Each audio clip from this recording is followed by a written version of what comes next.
이집트는 비밀을 품고 있습니다. 과학자들은 진실을 쫓다 경력을 내던지고 고고학자들은 밤잠을 설치게 만드는 심오한 수수께끼들. 하나의 해답은 5개의 새로운 질문을 닫습니다. 강철보다 단단한 화강암에 새겨진 정밀한 흔적들. 수십 년간 통치했지만 기록에서 사라진 파라오들. 4,000년 동안 봉인되었지만 지금 두드려도 여전히 메아리 치는 밀실. 현대 기술로도 재현할 수 없는 고대의 불가사의한 기술.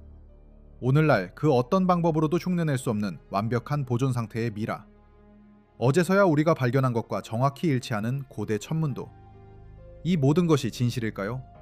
만약 그렇다면 역사는 완전히 다시 쓰여야 할 것입니다. 고대의 암호를 해독하는 순간 과연 무슨 일이 벌어질까요? 지금부터 이집트 고고학계를 침묵시킨 12가지 미스터리를 파헤쳐 보겠습니다. 이 이야기는 이집트 관광유물부의 기록 보관소와 저명한 고고학 학술지의 자료를 토대로 구성되었습니다. 자, 이제 우리가 알고 있는 것과 알지 못하는 것의 경계를 넘나드는 탐험을 시작합니다. 첫 번째 수수께끼, 기원전 2570년, 기자의 대피라미드. 이 불가사의한 건축물은 인류의 지적 능력을 시험하는 거대한 수수께끼와 같습니다. 250만 개의 석회암 블록이 칼날조차 들어가지 않을 정도로 정밀하게 잘리고 맞춰졌습니다. 평균 무게가 2.5톤, 일부는 무려 15톤에 달합니다. 왕의 방에 있는 가장 큰 화강암 블록은 80톤이나 됩니다. 현재 우리가 사용하는 현대식 건설 크레인조차 특수 장비 없이는 최대 20톤이 한계입니다. 피라미드 밑면은 폭 230m에 걸쳐 단 2.1cm의 오차로 수평을 유지하고 있습니다. 이는 대부분의 현대식 고층 건물보다 훨씬 정확한 수준입니다. 1995년 레이저 측정 결과 피라미드의 내면은 북쪽을 기준으로 3.6도 이내의 오차로 정렬되어 있습니다. 놀랍게도 우리의 위성 GPS 시스템조차 이 정도 정확도를 달성한 것은 2006년이 되어서였습니다. 1883년 패트리는 황동기구를 사용하여 이 거대한 블록들을 측정했습니다. 그의 기록에 따르면 접합부의 폭은 1.50a입니다. 이는 현대 건축 표준보다 무려 5배나 더 정밀한 수치입니다. 대부분의 블록 사이에 모르타르는 없습니다. 틈도 없습니다. 구리도구만으로 어떻게 화강암을 자르고 바퀴나 도르래도 없이 600km 떨어진 채석장에서 이 거대한 블록들을 옮길 수 있었을까요? 수학적으로는 가능하지만 물리학적으로는 설명이 불가능합니다. 대피라미드는 완벽하게 수평을 이룬 기반 위에 놓여 있습니다. 2017년 지표 투가 레이더는 구조물 아래에서 알려진 어떤 방설계와도 일치하지 않는 빈 공간을 감지했습니다. 이 빈 공간의 크기는 이집트 무덤 건축 양식에도 창고에도 그 어떤 고고학적 기록에도 부합하지 않습니다. 기반에서 채취한 코어 샘플은 석회암 블록에 수백만 년 전에 물속 깊은 곳에서 형성된 해양 화석이 포함되어 있음을 보여줍니다. 채석장에서는 현대 다이아몬드 블레이드 절단과 일치하는 도구 흔적이 발견되었습니다. 고대 이집트에는 다이아몬드가 없었습니다. 강철도 없었습니다. 도대체 어떻게 이런 일이 가능했을까요? 설명은 아직 없습니다. 그러나 문제는 바로 지금부터 시작됩니다. 상상해 보십시오. 거대한 피라미드가 품고 있는 미스터리가 풀리는 순간 우리는 과연 어떤 진실과 마주하게 될까요? 네페르티티, 그녀는 어디에 묻혔는가? 기원전 1350년 아마르나 시대.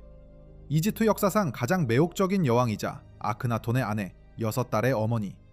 일각에서는 투탕카멘의 생모일 가능성마저 제기됩니다. 일부 학자들은 그녀가 아크나톤 사후 3년간 파라오로서 이집트를 통치했을 것이라고 추정합니다. 만약 사실이라면 그녀의 무덤은 상상을 초월하는 가치를 지닐 것입니다. 황금, 보석, 카노푸스 단지, 정교한 가구, 그리고 투탕카멘의 것을 압도하는 거대한 석관까지. 하워드 카터는 네페르티티의 정치적 중요성과 왕으로서 더 오랜 기간 준비했을 시간을 고려할 때 그녀의 매장품이 투탕카멘 무덤의 가치보다 무려 50배나 더 클 것이라고 추정했습니다. 우리는 그녀의 흉상을 가지고 있습니다. 수십 개의 기념물에서 그녀의 카르투슈를 발견했습니다. DNA 증거는 그녀가 왕족 자녀를 낳았음을 증명합니다. 누비아와 레반테에서 그녀의 궁정으로 바쳐진 곡물 기록도 존재합니다. 그러나 정작 그녀의 시신은 어디에도 없습니다. 왕가의 계곡 KV55 무덤에서는 여성의 골격 구조를 가진 미라가 발견되었지만 아이러니하게도 남성용 부장품이 함께 있었습니다. 이 미라는 과연 누구일까요? 이 미라의 정체를 둘러싼 논쟁은 아직도 뜨겁습니다. 이 미라의 DNA 검사 결과 투탕카멘과 유전적 표제를 공유한다는 사실이 밝혀졌습니다. 그러나 성별 식별은 여전히 미스터리로 남아 있습니다. 이뿐만이 아닙니다. 지표 토가 레이더는 2015년 투탕카멘 무덤 벽 뒤에 봉인된 방이 존재한다는 것을 감지했습니다. 그러나 이집트 정부는 초기 시추 후 발굴을 중단했습니다. 공식적인 설명은 없었고 결과는 발표되지 않았습니다. 왜일까요? 무엇을 숨기려 하는 것일까요? 2018년 위성 열화상 이미지는 왕가의 계곡 전체에서 거대한 지하방과 일치하는 열 신호를 보여주었습니다. 기존에 알려진 어떤 무덤 위치와도 일치하지 않는 곳에서 말입니다. 네페르티티의 이름은 그녀의 사호 기념물에서 지워졌다가 투탕카멘 통치 기간에 복원되었습니다. 누군가 그녀를 잊게 하려 했고 또 다른 누군가는 그녀를 기억하게 만들려 했습니다. 네페르티티의 매장지는 고고압 역사상 가장 큰 보물 탐색으로 남아 있습니다. 우연한 발견은 여전히 그녀의 흔적을 조금씩 드러내고 있습니다. 그녀의 카르투슈가 새겨진 금박 조각이 2012년 한 개인 소장품에서 발견되었습니다. 그 기원은 사카라 근처의 도굴꾼 은닉처를 가리키고 있습니다. 방사성 판소연대 측정 결과 이 금은 기원전 1340년경으로 추정됩니다. 이는 그녀의 사망 시기와 일치합니다. 그러나 판매자는 해당 장소의 위치를 밝히기를 거부했고 이후 연락이 끊겼습니다. 네페르티티는 과연 어디에 잠들어 있을까요? 그녀의 무덤은 아직 발견되지 않은 채 영원히 역사의 미스터리로 남을 것인가? 아니면 언젠가 우연한 발견으로 그 비밀이 드러날 것인가? 세 번째 미스터리, 덴데라의 전구 조각 그리고 기원전의 시대. 하토르 신전에서 발견된 석조 부조 패널은 충격적인 형상을 담고 있습니다. 인간의 모습이 거대한 타원형 물체를 들고 있는데 따은 케이블로 연결되어 마치 상자 같은 장치로 이어집니다. 그 타원 안에는 뱀 형상이 한쪽 끝에서 다른 쪽 끝까지 뻗어 있고 뱀의 꼬리는 연꽃과 연결되어 있습니다. 도대체 이것은 무엇을 의미하는가? 1992년 현대 전기 엔지니어들이 이 조각을 연구했습니다. 그들은 이 조각에서 절연체, 전도체, 전원, 진공관 등 전기 회로도와 일치하는 구성 요소를 발견했습니다. 비율 또한 실제 전기 장치와 정확히 일치했습니다. 상상해 보십시오. 고대 이집트인들이 전기를 사용했다는 증거일지도 모릅니다. 1994년 오스트리아의 전기 엔지니어 발터 가르는 이 상형 문자의 측정값을 바탕으로 작동하는 복제품을 만들었습니다. 그는 바그다드 배터리스타이의 갈바니 전지를 사용하여 음극선과 램프 구조로 빛을 만들어냈습니다. 이 장치는 자가 제조한 전해액이 고갈되기 전까지 약 18분 동안 42와트의 빛을 생성했습니다. 조각을 둘러싼 상형 문자 텍스트는 지식의 본거지에서 빛, 그리고 불 없이 밝혀진 신전에 대한 문구로 해석됩니다. 그러나 문제는 여기서 시작됩니다. 신전 천장에는 그을음 흔적이 전혀 없습니다. 이 신전에는 인공 조명이 필요한 수십 개의 방이 있음에도 불구하고 말입니다. 기름 램프와 횃불은 필연적으로 탄소 침전물을 남깁니다. 하지만 덴데라의 내부방에서는 그 어떤 흔적도 찾아볼 수 없습니다. 주류 이집트학에서는 이 조각을 창조 이야기와 신성한 뱀을 묘사한 신화적 장면으로 해석합니다. 상자 모양의 장치는 하토르의 자궁을 나타내고 타원형 모양은 생명의 기원을 상징하며 뱀은 신의 창조적인 힘을 구현한다는 것입니다. 흥미롭게도 양쪽 해석 모두 동일한 시각적 증거를 사용합니다. 그리고 어느 쪽도 상대방이 틀렸다는 것을 증명할 수 없습니다. 조각은 신전 지하에 손상되지 않은 채 남아있지만 사진 촬영은 고대 최고위원회의 특별 허가가 필요합니다. 이것은 단순한 우연일까요? 아니면 고대 문명이 감추고 있는 더 심오한 진실의 단서일까요? 덴데라의 전구는 여전히 풀리지 않은 미스터리로 남아 우리에게 끊임없이 질문을 던지고 있습니다. 문제의 시작은 기원전 200년 이집트 사카라에서 발견된 한 점의 유물에서 비롯됩니다. 카이로 박물관 소장품 관리번호 6118. 평범한 나무 조각처럼 보입니다. 하지만 이 유물을 둘러싼 미스터리는 풀릴 기미조차 보이지 않고 있습니다. 시카모어 나무로 정교하게 깎아 만든 이 물체의 날개 폭은 15.8cm, 몸체 길이는 14.2cm, 무게는 39.1g에 불과합니다. 놀라운 점은 지금부터입니다. 이 작은 조각은 새의 형태를 하고 있지만 일반적인 새와는 결정적으로 다른 구조를 가지고 있습니다. 실제 새에게 있어야 할 수평 안정장치 대신 수직 꼬리 날개를 가지고 있다는 점입니다. 이것은 무엇을 의미하는 걸까요? 1969년 항공 엔지니어 칼릴 메시인은 이 유물을 분석한 후 충격적인 결론을 내립니다. 이 물체가 공기역학적으로 장시간 비행이 가능하다는 것입니다. 단순한 우연일까요? 1988년 카이로 대학에서 컴퓨터 모델링을 통해 재검증을 실시합니다. 결과는 더욱 놀라웠습니다. 날개 각도를 약간만 조정하면 안정적인 활공 비행이 가능하다는 사실이 밝혀진 것입니다. 이 작은 나무 조각은 현대의 글라이더와 너무나 흡사했습니다. 더욱 미스터리한 점은 이 유물 아랫부분에 받침대나 발사 장치에 고정하기 위한 것으로 보이는 장착 구멍이 있다는 사실입니다.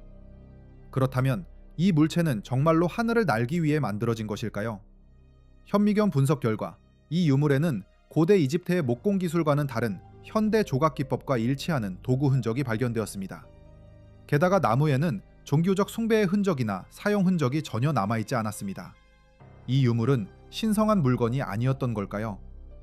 고대 이집트 예술에서 새는 항상 해부학적으로 정확한 비율과 특징으로 묘사되었습니다.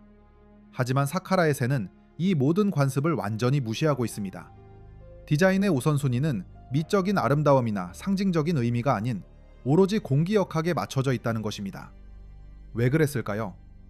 실험 고고학자 마틴 그레고리는 이 유물의 설계도를 바탕으로 비행 모델을 제작했습니다. 놀랍게도 축소 모염은 12대 1의 활공 비율을 기록했으며 6m 높이에서 발사했을 때 90m까지 안정적인 비행을 유지했습니다. 이 작은 나무 조각은 실제로 하늘을 날 수 있었던 것입니다. 주류 고고학계에 따르면 고대 이집트인들은 비행 장치를 만들 필요가 없었습니다.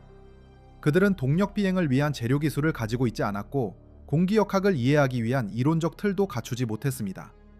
하지만 박물관 진열장 안에는 현대 글라이더와 똑같이 설계된 유물이 놓여 있습니다. 이것은 단순한 장난감이었을까요?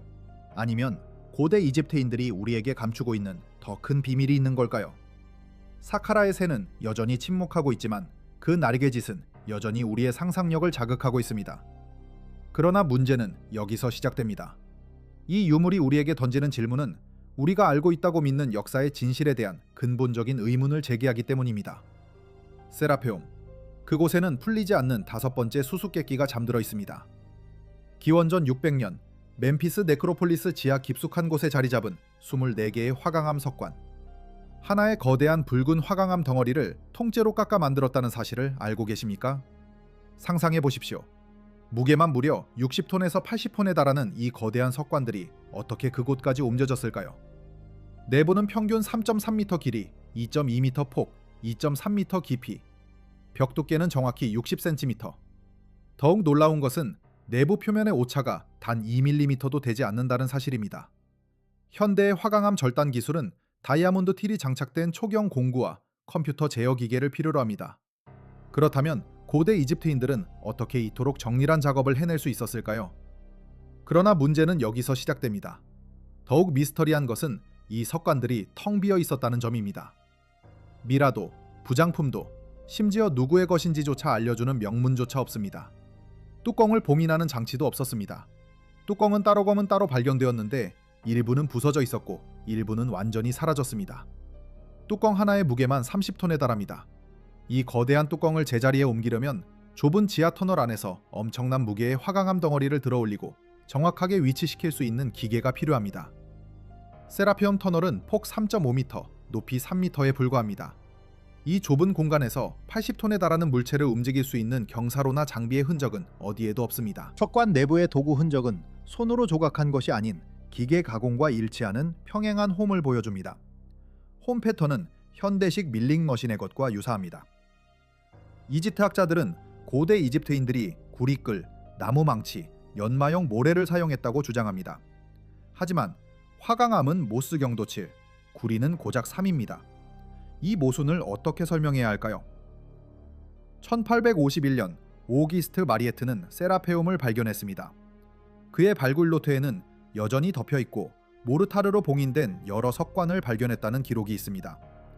봉인을 뜯어내자 이전 내용물의 흔적조차 없는 텅 빈 공간이 드러났습니다. 과연 도굴꾼이 80톤이나 되는 화강암 석관을 힘들게 열어 내용물을 훔친 다음 다시 깨끗하게 봉인할 이유가 있을까요? 이 모든 사실은 우리에게 묻습니다. 세라페움의 석관은 과연 무엇을 위해 만들어졌을까요? 그 안에 무엇이 들어있었을까요? 그리고 고대 이집트인들은 어떻게 그토록 놀라운 기술을 보유할 수 있었을까요? 이 질문들에 대한 답은 여전히 미궁 속에 빠져 있습니다.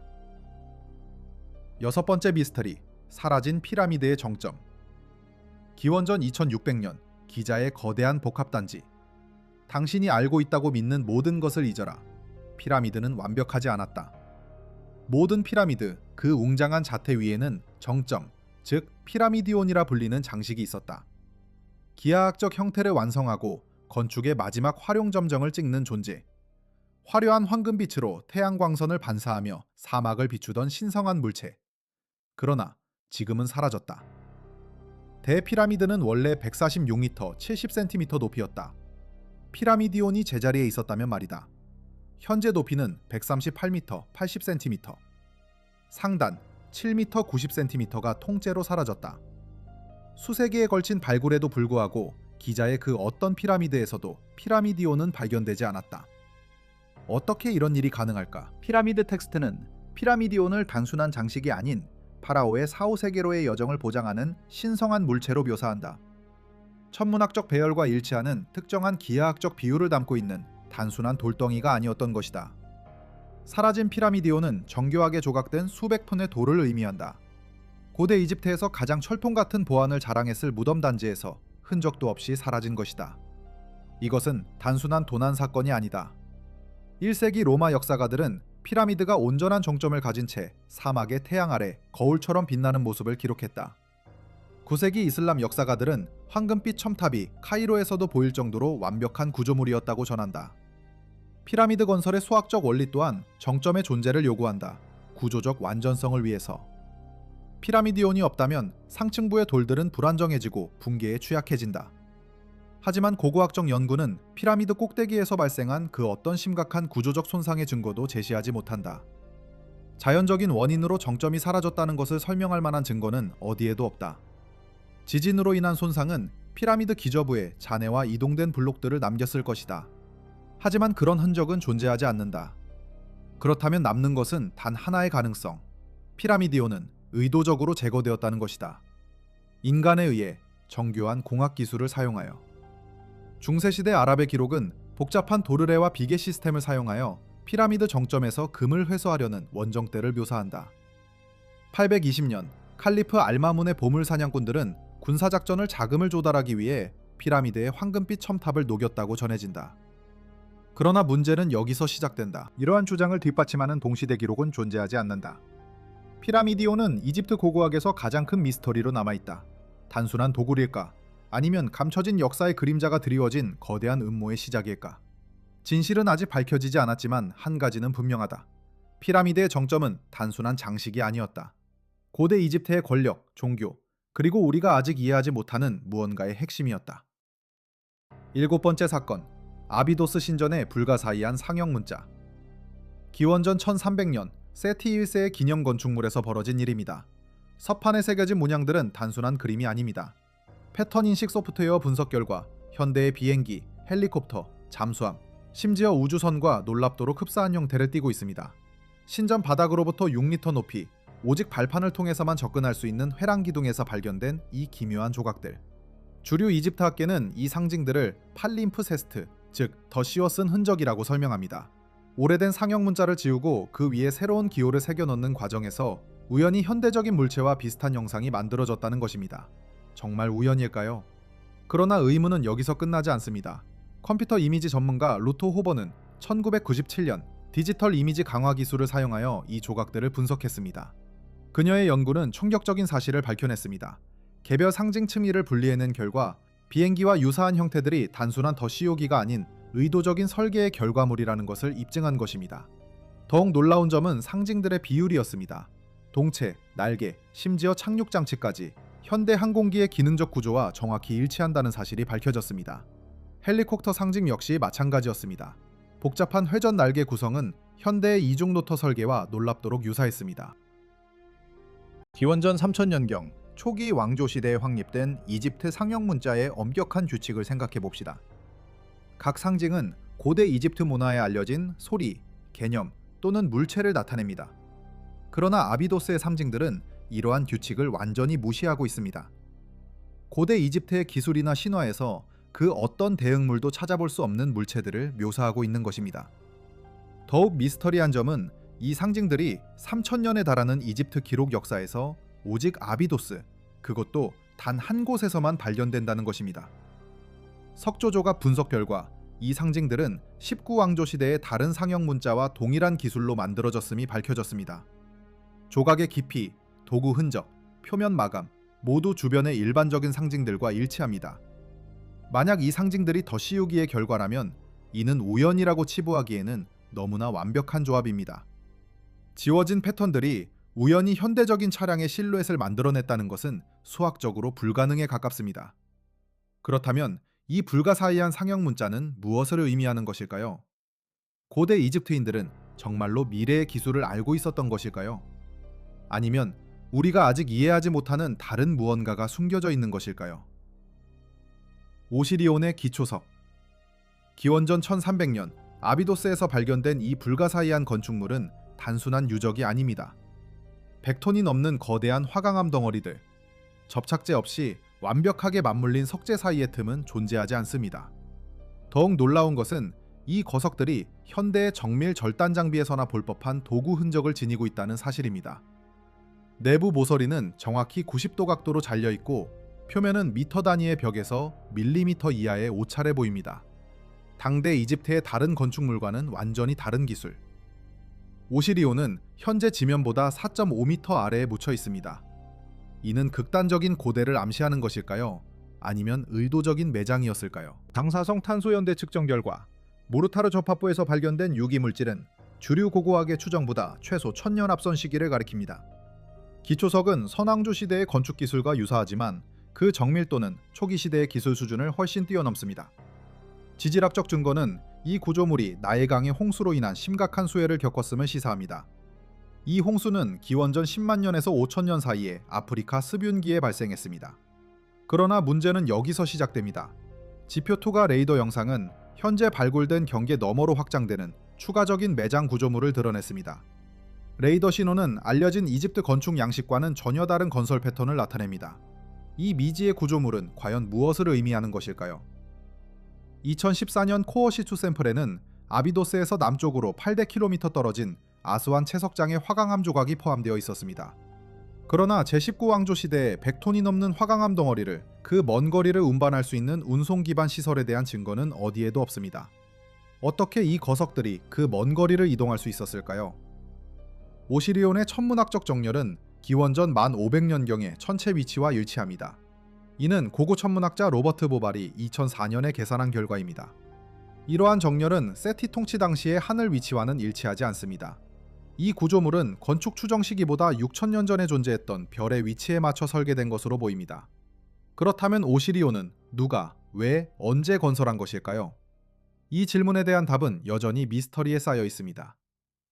지금으로부터 4500년 전, 기자의 드넓은 사막에는 풀리지 않는 수수께끼가 잠들어 있습니다. 바로 스핑크스의 잃어버린 수염에 얽힌 미스터리입니다. 본래 위험 넘치는 스핑크스는 턱에 부착된 의뢰용 수염을 자랑했습니다. 조각된 돌 지지대로 단단히 고정된 이 수염은 단순한 장식이 아니었습니다.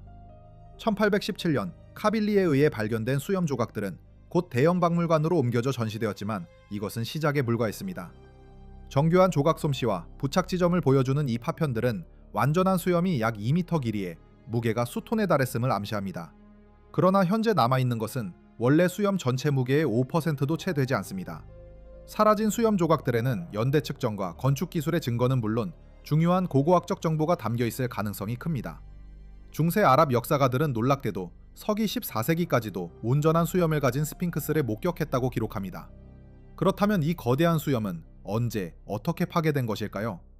14세기와 16세기 사이에 조직적인 파괴가 일어났다는 추정이 유력하지만 역사적 기록을 아무리 뒤져봐도 누가 수염을 제거했는지, 사라진 돌 조각들이 어디로 갔는지에 대한 명확한 답을 찾을 수 없습니다. 스핑크스의 수염은 단순한 돌덩이가 아니었습니다.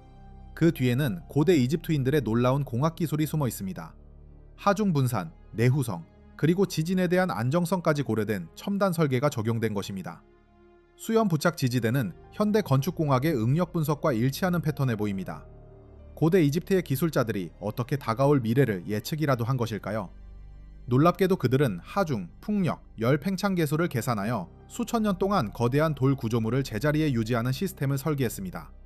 이러한 정교한 기술은 현존하는 고대 이집트의 건축 지침서와 기록된 건축 기술 수준을 훨씬 뛰어넘는 것입니다. 1991년 지표 토가 레이더 조사 결과 스핑크스 기저부 주변의 모래 퇴적물 속에 묻힌 거대한 돌 구조물이 탐지되었습니다. 레이더 신호는 사라진 수염 조각의 밀도 및 크기 특성과 일치했습니다. 그러나 문제는 여기서 시작됩니다. 국제 고고학팀의 거듭된 요청에도 불구하고 이집트 당국은 이러한 목조 지점에 대한 발굴을 허가하지 않고 있습니다. 왜일까요? 그들은 무엇을 숨기려 하는 것일까요? 스핑크스의 수염은 단순한 고대 유물이 아니라 감춰진 고대 문명의 열쇠일지도 모릅니다. 사건 번호 10. 안티키티라 메커니즘의 연결고리. 기원전 100년 지중해에서 발견된 난파선. 상상해 보십시오. 깊이를 알 수 없는 바다 밑바닥에 가라앉은 채 수천 년 동안 잊혀진 고대 유물이 있습니다. 기원전 100년 지중해를 항해하던 배는 갑작스러운 폭풍우에 휩쓸려 침몰했습니다. 그 배 안에는 단순한 물건이 아닌 시간을 초월한 비밀이 담겨 있었습니다. 그것은 바로 안티키티라 메커니즘. 발견 당시에는 그 누구도 상상하지 못했던 정교한 장치였습니다. 톱니바퀴와 눈금으로 이루어진 이 복잡한 기계는 과연 무엇을 의미하는 걸까요? 고대 그리스인들은 어떻게 이런 놀라운 기술력을 갖게 된 걸까요? 그러나 문제는 여기서 시작됩니다. 안티키티라 메커니즘은 단순한 고대 유물이 아닙니다. 그것은 우리가 알고 있는 역사를 다시 쓰게 만들지도 모르는 숨겨진 진실의 조각일지도 모릅니다. 이 메커니즘은 천문현상을 예측하고 달력을 계산하는 데 사용된 것으로 밝혀졌지만 그 진정한 목적은 아직까지도 미스터리에 쌓여 있습니다. 과연 이 기계는 고대 문명의 잃어버린 지식을 담고 있는 열쇠일까요? 아니면 우리가 상상하는 것보다 훨씬 더 놀라운 비밀을 감추고 있는 걸까요? 고대 그리스의 아날로그 컴퓨터. 그것은 단순한 기계 장치가 아니었습니다. 천체의 위치를 계산하는 정교한 시스템이었고 그 정확도는 현대의 행성 예측 소프트웨어에 비견될 정도였습니다. 최근의 분석은 더욱 놀라운 사실을 밝혀냈습니다. 이 장치가 이집트 달력을 추적하고 나일강의 범람주기까지 예측했다는 것입니다.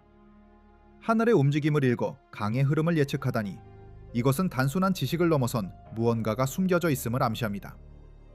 그리스와 이집트 두 문명 간의 지식 교류는 우리가 알고 있는 역사보다 훨씬 깊었을지도 모릅니다. 이 기계 장치는 그 감춰진 연결고리를 드러내는 열쇠일 수 있습니다. 2006년 엑스레이 단층 촬영은 충격적인 사실을 밝혀냈습니다. 기어에는 고대 이집트 상형 문자가 새겨져 있었습니다. 그리스 문자 옆에 말입니다. 이 상형 문자들은 단순한 장식이 아니었습니다. 피라미드의 비율과 별의 정렬을 계산하는 수학적 공식이 담겨 있었습니다. 기자의 건축물에서 발견되는 바로 그 측정값들이었습니다. 이 공식들은 그리스나 이집트의 다른 수학 문서에서는 찾아볼 수 없습니다. 하지만 현대 측량 장비로 측정한 피라미드의 건축 데이터와 정확히 일치합니다. 어떻게 이런 일이 가능할까요? 이것은 우연의 일치일까요? 아니면 숨겨진 지식의 증거일까요? 이 장치는 청동으로 만들어졌습니다. 정밀한 금속 가공 기술과 기어 절단 기술이 필요했습니다. 당대 최고의 기술력이 집약된 결과물이었을 겁니다. 기어 톱니 간격의 오차는 단 1mm도 되지 않았습니다. 이 정도의 정밀도는 고대 그리스의 기술 수준을 훨씬 뛰어넘는 것입니다. 그렇다면 누가 어떻게 이토록 정교한 장치를 만들 수 있었을까요? 이 기계 장치는 기계적 계산이라는 개념을 담고 있었습니다. 하지만 그 개념은 중세 유럽에서 시계 장치가 개발될 때까지 인류의 지식에서 사라졌습니다. 수세기 동안 잊혀진 기술, 그것은 대체 어디에서 왔을까요? 청동 부품의 화학 분석은 또 다른 미스터리를 제시합니다. 미량 원소 분석 결과 이 장치에 사용된 구리가 그리스 광산이 아닌 이집트에서 왔다는 사실이 밝혀졌습니다. 금속의 성분은 프톨레마이오스 시대의 이집트 청동 유물과 일치했습니다. 이집트의 원자재와 그리스의 기술력이 결합된 이 기계 장치. 그것은 역사 기록에서 찾아볼 수 없는 기술 협력을 의미합니다. 이것은 단순한 고대 유물이 아닙니다. 감춰진 지식, 잊혀진 기술, 그리고 우리가 알고 있는 역사를 다시 쓰게 만들 수 있는 증거입니다. 이 기계 장치는 과연 무엇을 의미하는 걸까요? 그리고 아직 밝혀지지 않은 진실은 무엇일까요? 사건 번호 11. 피라미드 내부 온도 이상 현상. 기원전 2600년. 거대한 피라미드 내부, 그 심층부에서 벌어진 불가사의한 사건. 이집트 관광유물부가 2015년에 실시한 열화상 조사에서 피라미드 내부 온도가 물리학의 기본 법칙을 정면으로 거스르는 변동을 보인 것이 확인되었습니다. 내부 구획의 온도는 놀랍게도 섭씨 22도에서 미동조차 하지 않았습니다. 외부 온도가 밤에는 섭씨 5도까지 떨어지고 낮에는 섭씨 50도까지 치솟는 극한의 사막 환경 속에서 말입니다. 알려진 자연 현상으로는 설명할 수 없는 기이한 안정성이 거대한 석조 구조물 안에서 나타난 것입니다. 능동적인 온도 조절 장치 없이 말입니다. 적외선 열 화상, 열 감침, 대기 모니터링 장비 등 여러 독립적인 센서 시스템을 통해 온도 측정 값을 검증했습니다. 놀랍게도 모든 시스템이 12개월의 측정 기간 동안 동일한 값을 나타냈습니다. 피라미드 내부는 현대적인 냉난방 시스템을 갖춘 건물보다 훨씬 뛰어난 온도 안정성을 유지하고 있었습니다. 안정적인 온도 구역은 모든 내부 통로와 방으로 확장되어 약 15,000제곱미터에 달하는 공간을 포괄합니다. 석회암과 화강암의 열 전도율을 계산한 결과 피라미드의 질량과 표면적을 고려했을 때 내부 온도는 외부 온도와 섭씨 10도 이내로 변동해야 했습니다. 하지만 현실은 달랐습니다. 측정된 온도 안정성은 능동적인 열 조절 혹은 우리가 알지 못하는 열 질량 특성이 존재한다는 것을 암시합니다. 그것도 계산된 석조 구조물의 열 용량을 훨씬 뛰어넘는 수준으로 말입니다. 더욱 놀라운 사실은 피라미드 구조 내에서 인공적인 냉난방 시스템의 흔적은 전혀 발견되지 않았다는 것입니다. 그러나 문제는 여기서 시작됩니다. 온도 이상 현상이 전자기장 측정값과 상관관계를 보인다는 점입니다. 내부 구획에서 일정한 자기장 강도가 감지된 것입니다. 이 자기장 수치는 태양 플레어 활동, 대기 중 전기 폭풍 등 외부 전자기 환경 조건에 관계없이 안정적으로 유지되었습니다. 이 상관관계는 피라미드 구조가 미지의 메커니즘을 통해 국지적인 물리적 조건에 영향을 미치고 있음을 시사합니다. 과연 이 거대한 구조물은 단순한 무덤 그 이상일까요? 피라미드 내부에 숨겨진 또 다른 목적은 무엇일까요? 사건 12번째, 소리의 공명실, 기원전 2600년, 피라미드의 음향학. 지금부터 우리는 금지된 지식의 영역으로 들어갈 것입니다. 위대한 피라미드 속에 감춰진 소리의 비밀, 그 불가사의한 힘에 대한 이야기입니다. 피라미드 내부에서 진행된 음향 주파수 테스트는 특정 주파수를 증폭시키고 다른 주파수는 감쇄시키는 놀라운 음향 특성을 드러냈습니다. 왕의 방은 정확히 117.5Hz에서 공명하는데 이는 인간 골격 구조의 공명 주파수와 일치합니다. 존 리드가 2003년에 실시한 신경 음향학 연구에 따르면 이 주파수에 장기간 노출되면 명상이나 트랜스와 유사한 의식 상태의 변화를 유발합니다. 피라미드의 내부 구조는 음향 에너지를 방 내부의 특정 지점에 집중시키는 음향 초점 효과를 만들어냅니다. 음향 모델링 소프트웨어를 사용한 소리 매핑은 피라미드가 다수의 고주파 주파수를 가진 3차원 음향 공진기 역할을 한다는 것을 보여줍니다. 이 주파수들은 음악적 간격에 해당합니다. 그러나 문제는 여기서 시작됩니다.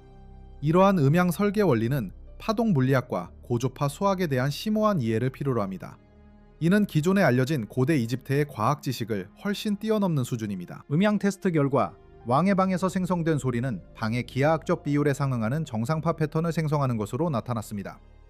방의 치수는 피타고라스가 발견하고 이후 서양 음악 이론에 통합된 음악적 조화의 원리에 상응하는 음향 비율을 만들어냅니다. 이러한 음향 특성은 단순한 건축적 요구사항의 부산물이 아니라 의도적으로 설계된 것처럼 보입니다. 최근 컴퓨터 모델링을 사용한 분석에서는 피라미드 구조 내부에 음향실이 존재한다는 사실이 밝혀졌습니다. 놀랍게도 이 공간들은 물리적인 접근 통로의 흔적을 전혀 보여주지 않습니다. 지표 토가 레이더는 음향 모델링 예측과 일치하는 빈 공간의 존재를 확인했습니다. 이 숨겨진 방들은 공명 효과를 증폭시키도록 설계된 것으로 보입니다. 그러나 동시에 방문객이나 도굴꾼의 접근은 철저히 차단되어 있습니다. 상상해 보십시오. 거대한 피라미드 내부에 숨겨진 눈에 보이지 않는 공간들이 존재하며 고도의 과학적 목적을 위해 활용되었다는 것을. 기자 근처에 알려지지 않은 장소에서 2017년에 이루어진 발굴 작업에서 상형 문자로 쓰여진 석회암 판이 발견되었습니다. 이 판에는 위대한 피라미드의 내부 치수에 상응하는 공학 사양이 담겨 있었습니다. 이 판은 음향 주파수 계산과 공명실 설계 원리를 포함하고 있으며 고대 이집트 건축가들이 피라미드의 음향 특성을 의도적으로 설계했다는 것을 증명합니다. 더욱 놀라운 사실은 이 판에 기록된 수학적 지식이 기존에 알려진 고대 이집트의 수학 텍스트보다 훨씬 복잡하다는 것입니다. 계산 아래에는 단 5단어로 번역되는 상형 문자 한 줄이 새겨져 있습니다. 돌은 우리가 있는 것을 기억한다. 이 문장은 단순한 경고일까요? 아니면 감춰진 진실을 암시하는 것일까요? 고대 이집트인들은 우리가 상상하는 것보다 훨씬 더 많은 것을 알고 있었을지도 모릅니다. 그리고 그 지식은 여전히 피라미드 속에 잠들어 깨어나기를 기다리고 있을지도 모릅니다.